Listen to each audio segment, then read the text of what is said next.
মৃতদেহ সমাধিস্থ করতে কবরস্থান বা শ্মশানে গিয়েছো আর সেখান থেকে ফিরে আসার সময় কোনো অস্বাভাবিক কিছু টের পেয়েছো? নিচের কমেন্টে জানাও। এই ভূতের ঘটনা যখন আমার বাবার সাথে ঘটেছিল তখন তার বয়স ছিল 22 বছর। তিনি তখনও বিয়ে করেননি।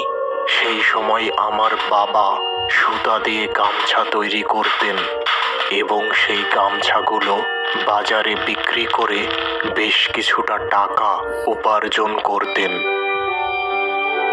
একদিন রাতে তিনি গামছা তৈরির কাজ করছিলেন। এমন সময় তিনি খবর পেলেন তার এক দূর সম্পর্কের দাদি মারা গেছেন।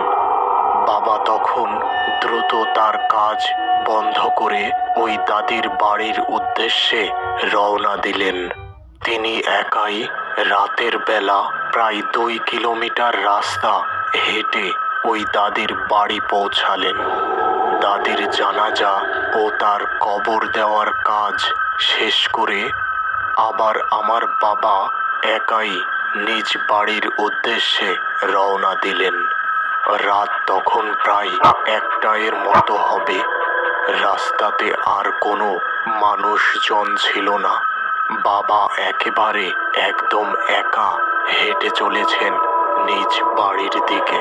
প্রায় অর্ধেক পথ অতিক্রম করার পর বাবা সামনের এক ঝোপে কিছু শেয়াল দেখতে পেলেন এবং তারা কিছু একটা জিনিস খাচ্ছে। ওই জিনিসটি খুব ভালো করে লক্ষ্য করতেই বাবার শরীর বেয়ে এক ঠান্ডা স্রোত বয়ে গেল। জিনিসটি আর কিছুই না, একটি মানুষের অর্ধ খাওয়া মৃতদেহ। নিশ্চিত ওই শেয়ালগুলো পাশের কোনো কবরস্থান থেকে লাশটিকে উঠিয়ে এনেছে। শেয়ালগুলো এক মনে খাচ্ছিল এবং মাঝে মাঝে একটি শেয়াল বাবার দিকে তাকাচ্ছিল।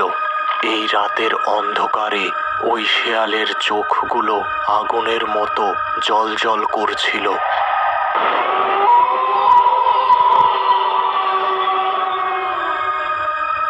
বাবার মনে হচ্ছিল এই শেয়ালগুলো যেন পৃথিবীর কোনো শেয়াল নয়, সোজা নরক থেকে এই ভূমিতে চলে এসেছে। ওই সময় বাবা খুব ভয় পাচ্ছিলেন, কিন্তু তখন তার মনে হলো এখান থেকে চলে যেতে পারলেই তার বিপদ কাটবে।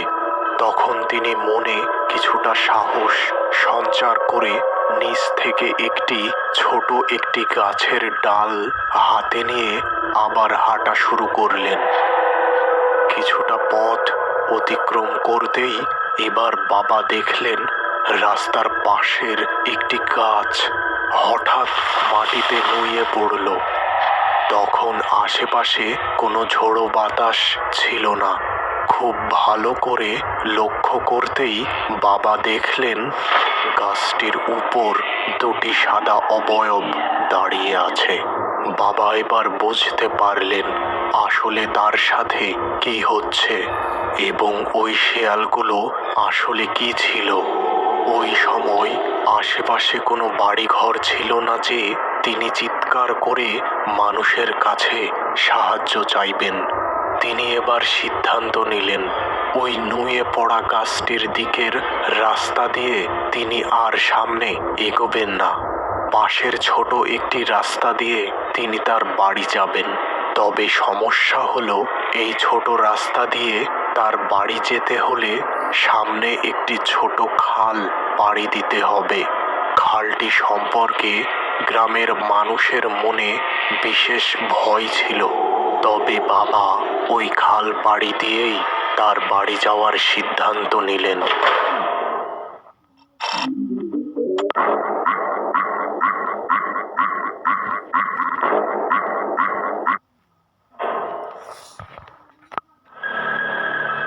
খালের কিছুটা কাছে আসতেই বাবা হঠাৎ থেমে গেলেন এবং ভয়ে ওইখানে কাঁপতে থাকলেন। এদিকে তখন সময় ছিল প্রায় ভোর রাত। এমন সময় তিনি টের পেলেন কিছু জেলে তার দিকেই আসছে। বাবা বুঝতে পারলেন এরা সারা রাত মাছ ধরে এখন বাড়ির দিকে ফিরছে। বাবা তাদের দেখে সাহস ফিরে পেলেন এবং তাদের কাছে সাহায্য চাইলেন। লোকগুলো কিছু বলতে যাবে এমন সময় বাবা সেখানে অজ্ঞান হয়ে পড়ে গেলেন। ওই জেলেগুলো বাবাকে চিনতেন, তাই তারা বাবাকে অজ্ঞান অবস্থায় তার বাড়ি পৌঁছে দিয়েছিলেন। পরদিন সকালে বাবার শরীরে ভীষণ জ্বর আসে। আমার দাদি তখন বাবাকে একজন হুজুরের কাছে নিয়ে যান। হুজুর জানায়, আপনার ছেলের সাথে ভীষণ খারাপ কিছু ঘটতে পারত। আল্লাহ নিজ হাতে তাকে বাঁচিয়েছে। আমি কিছু ব্যবস্থা করে দিচ্ছি। আশা করি আর কোনো সমস্যা হবে না। তবে আগামী কিছুদিন আপনার ছেলে যেন ঘরের বাহিরে না বাহির হয়। এর কিছুদিন পরে বাবা সম্পূর্ণ সুস্থ হয়ে গিয়েছিলেন। তবে এরপর থেকে তিনি আর কখনো রাতের বেলা ওই রাস্তায় একা চলাফেরা করেননি।